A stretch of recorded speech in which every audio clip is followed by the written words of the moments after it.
It indicates that the country approved less than half of its visa applications from 2015 to 2021.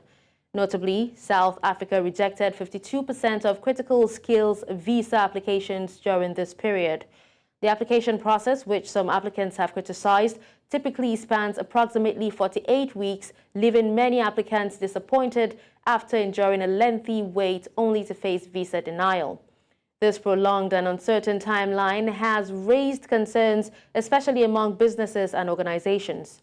They warn that these extensive delays, lasting up to 48 weeks for a visa application to be accepted, pose a significant threat to the expansion plans, investments, and job creation initiatives in South Africa. Now, joining me on the news is a labor lawyer and mediator, Patrick Deale. Thank you so much for joining me, and thank you so much for your patience, Patrick. My pleasure. Good to be with you. All right, so 52% of critical skills applications, that's visa applications, were rejected in 6 years. And this indicates that a significant portion of applicants submitted for visas that allow individuals with critical skills to work in South Africa were denied. Now, what is the rationale behind that, despite the fact that these people have the needed skills for the labor market? Well, I think it's less a question of rationale than a question of the bureaucratic processes that are involved in vetting and approving these applications for critical skills. There are so many hoops that an applicant must go through to actually qualify, apart from having, first of all, having secured the job and having secured some kind of proof that the skills are required and they are not available in South Africa, which in itself takes a lot of time because you have to check out, whether the critical skill, for example, that you are applying for is capable of being done by a South African. And there are there are about 140 critical skills which are listed. These are sort of, professional type jobs, engineers, researchers, scientists, et cetera, et cetera.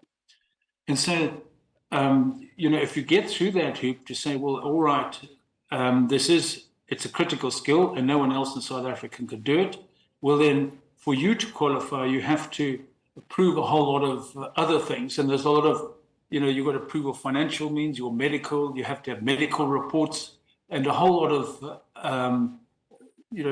pre-approval processes that have to be done, and various departments have to vet these things. So it takes a long time to do the paperwork to get the final approval. And, people might end up giving up at some point, or that they never get them because the process just is not completed speedily.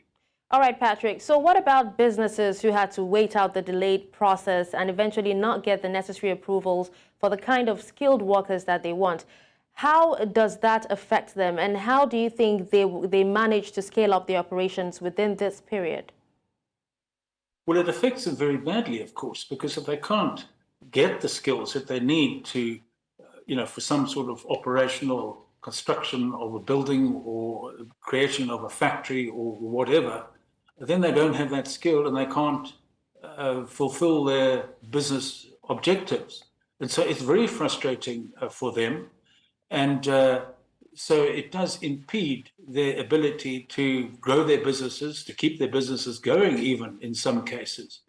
And so that's the main thing, is that they are frustrated, and the effects of that could be to start creating negative signals about whether, it's too difficult for businesses to operate because they can't get the required skills because it's so difficult to get them through the system. All right, now, Patrick, South Africa's Tourism Minister, Patricia de Lille, said efforts are in gear to relax or even eliminate visa requirements specifically for Chinese and Indian nationals.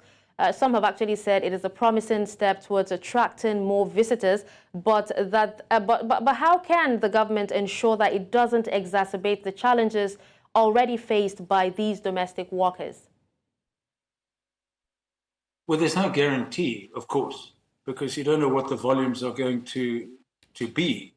But it is an indication, first of all, the point about eliminating the requirements, and maybe that the processing requirements from a bureaucratic paperwork perspective can be reduced, that would be a positive thing, and that's a positive signal to try and reduce the burden, to streamline the process a bit better. And insofar as sending a message out to the Chinese people and Indian people, that's a further indication of perhaps a reflection of an overall relationship that South Africa has with the BRICS countries who are part of BRICS, and they are both part of BRICS, China and India. Perhaps that's an indication within a BRICS understanding to reach out to those areas in particular as a source of skilled professionals to come to South Africa. And there may be exchanges going the other way, of course, as well. So that may be the signals. So those may be some of the signals that are coming through from that announcement. All right. Thank you so much, Patrick, for your time and your patience, and also for speaking to us on this. My pleasure. Anytime. Thank you.